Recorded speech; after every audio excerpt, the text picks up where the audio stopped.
YouTube, the Asterisk War, episode 5. Uh, Pretty good. It's not much that happened. It's a little action, and we get to see what happened. We get to meet some new characters, basically. So basically in the beginning, Ayato run to this silver haired girl, and they bump into each other fall. He meets her, says sorry, and her uncle, as we find out later in the episode, calls her. Now, with this, basically, we know that Ayato and Julius is entering, the Phoenix Festa, and that's a tag team tournament, basically. And they're training right now.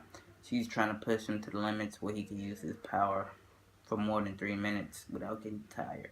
And that seems to be the limit, just 3 minutes. So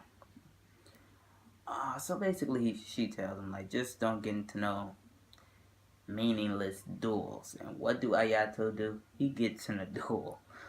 But it wasn't for the wrong reason. He's walking and he just sees some guy smack some girl. So he raises his hand up again to smack her, and Ayato catches his hand. He says, I don't condone, hitting on females. So he's like, she's my niece. I'm her uncle. Stay out of family business, basically. And Ayato says, still, I don't condone it. So I give big props to Ayato because I don't condone that shit either. And I would do the same for any guy that basically hit a female. But basically, what blew me was he was like, okay. He basically looked up Ayato information and said, all right, well, I'll basically listen to you if you can win this duel. Because Ayato asked him to never use violence with her again. And he said, okay, win this duel. He said, duel? He's thinking probably like, you're a little too old to fight me. He ends up dueling the girl, the silver hair girl, which is the one getting hit. We learned her name is Kirin. Kirin, I believe. So, she's fucking fast. YouTube. She's probably like super, I don't know, fast. And they're battling and they're doing pretty good. And, soon the whole group, the whole school is, looking, and even Julius sees it. And she's like, how long has this been going? 45 minutes. She's like, he's gonna get tired. Ends up, the girl ends up winning. She ends up like cutting it a little badge, before he really realized it. And Yato loses, and that surprised me because I'm like, I thought Yato was like going to be a Goku type of guy to never lose. But she ends up leaving, and Julius said that's pretty good for dueling the number one in our school. And I'm like, same reaction he had. He's like, she's the number one, and I'm like, is she? She's the number one? What the hell? So props to Ayato, but still he lost. So that says a lot. And then we see a meeting of all like the different schools, council, head of the council, basically. And Claudia was there with a couple other people, and this blonde-haired guy known as the Holy Swordsman. He's pretty good. You could tell just off back how he acts and how he basically confronted the other guy that was in the council. So, with that said, be on the lookout for him because I know Ayato or Julius is gonna have to fight him. What else happened? Basically, I forgot their school name. Ayato school is joining forces with another school that made those dummies that Ayato was killing that one episode. And I'm thinking, why? Comes down to it, we meet the creator of those dummies, which is a girl.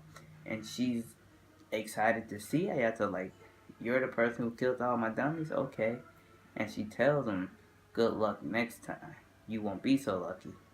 And gives him a kiss. So it's kind of funny because Saya was there, Judas was there, and it's like, Saya was like, this thieving cat must die. So it's really funny. And then it was another girl.